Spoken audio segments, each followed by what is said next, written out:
Hi, I'm Barbara Calvi, licensed marriage and family therapist, and I want to welcome you to the Couples Corner.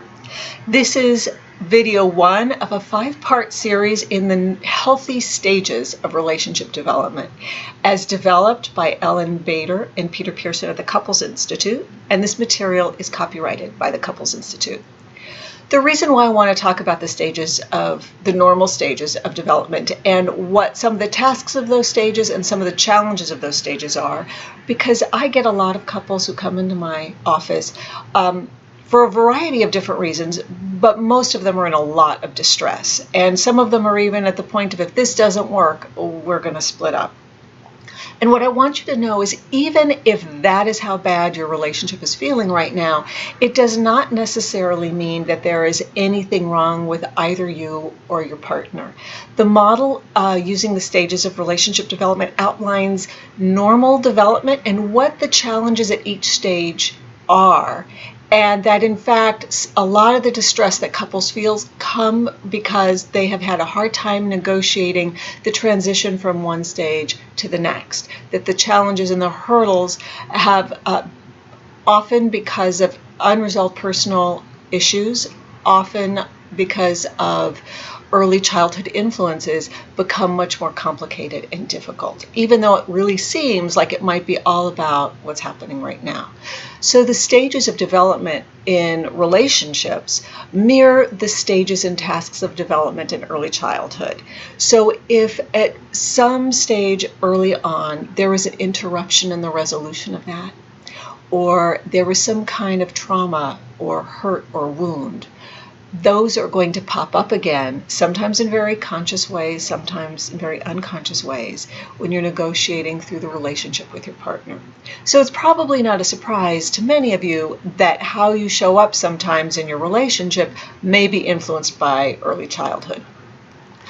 So the good news, the reason I love this model, is because it doesn't blame either partner or the couple. It is non-pathological. It merely shows you, these are the challenges, this is where you're getting stuck, and these are the skills you need to develop to move to the next stage.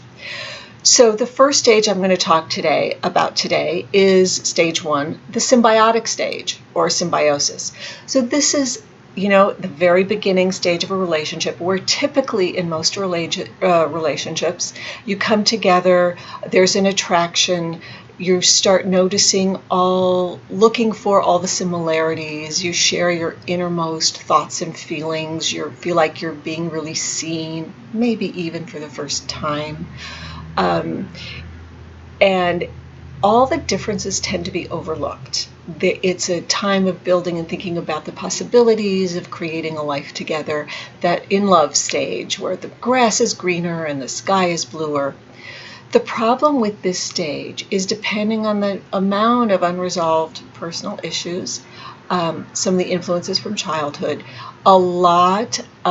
there's a lot of fantasy and projection in this stage. When you have that feeling, or you're looking for that person where, oh, this is great, I don't feel insecure anymore, I'm not anxious about being alone or abandoned anymore, there's some projection and fantasy going on in there, and that means that the differences get overlooked. They kind of get swept under the rug or not even noticed.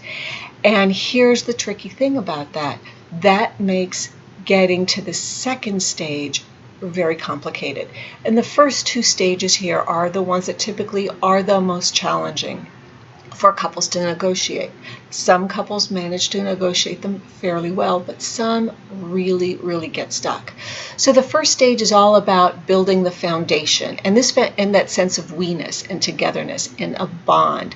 And that is all crucial because it helps support the relationship through the rest of the life of the relationship. But when there's a lot of fantasy and projection, and the differences are overlooked, at a certain point, getting then to the next stage, which is about managing the differences, is going to be very complicated. So I would like to invite you to join me for my next video on stage 2 of differentiation and the benefits and the challenges and tasks in that stage. And until then, take good care.